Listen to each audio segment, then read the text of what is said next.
কি অকল্পনীয়, অবিশ্বাস্য, লোমহর্ষকর বাহিনীর কথা শুনি, আমরা ফিলিস্তিনের কথা শুনি। 2016-17 সালের দিকে আস্তে আস্তে আস্তে আস্তে ঘাটতে ঘাটে বের হয়েছে। সেই সময় বুড়িগঙ্গা, ধলেশ্বরী, শীতলক্ষা এবং আস্তে আস্তে পদ্মা বা আমাদের নদীর উপকূলে যে সেগুলো কোনোটাই স্বাভাবিক পরিস্থিতি না। আমার সামনে এখন যে খবর, এই খবরটা বাংলাদেশের মানুষের জন্য নিশ্চিতভাবেই একটা দুশ্চিন্তার খবর। শুধু বাংলাদেশের মানুষের জন্য প্রশ্ন আর প্রশ্ন।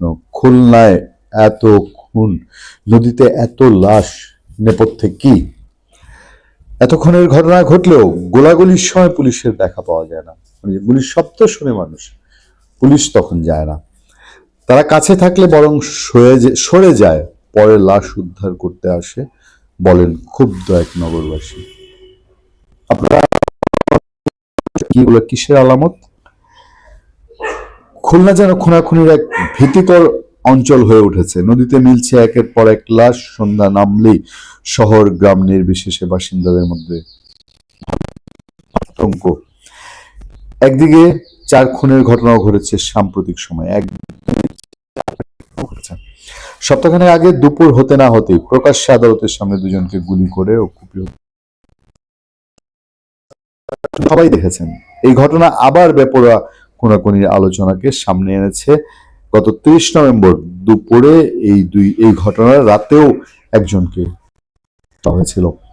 নগরীয় জেলার যেমন বেড়েছে, তেমনি নদী থেকে মরদেহ তোলার সংখ্যাও চমকে দেওয়ার মতন। এই জায়গাটাই আপনাদেরকে একটু নজর দেওয়ার জন্য। নগরীর থানাধীন এলাকায় আওয়ামী লীগ সরকার পতনের পর থেকে প্রায় 50টির মতো খুন হয়েছে 1.5 বছরে। শুধু খুলনায় 50টি, চিন্তা করতে পারেন? জেলায় এর সংখ্যা 45টির বেশি। আর বিভিন্ন নদ নদী থেকে লাশ উদ্ধার করা হয়েছে অর্ধশত।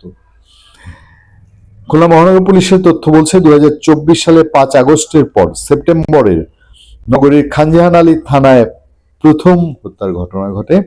এরপর থেকে 16 নভেম্বর পর্যন্ত প্রায় 14 মাসে নগরীর 8টি থানায় 45টি ঘটনা ঘটেছে। এর মধ্যে নভেম্বর পর্যন্ত চলতি বছরই 29টি, মানে এই বছরে হয়েছে 29টি। আচ্ছা, দেখেন এখানে আরো বেশি তৈরি করে। এখানে মাদকের নিয়ন্ত্রণ আছে, জোর আছে, পলিটিক্যাল বিষয় আছে, প্রতিদ্বন্দ্বিতা আছে, সবকিছু মিলিয়ে এই খুলনা থেকে এই সরকার আর পরিত্রাণ দিতে পারবে, এটা কি কেউ বিশ্বাস করেন? ভালো থাকবেন, সুস্থ থাকবেন। আপনাদের সাথে আতিক রহমান।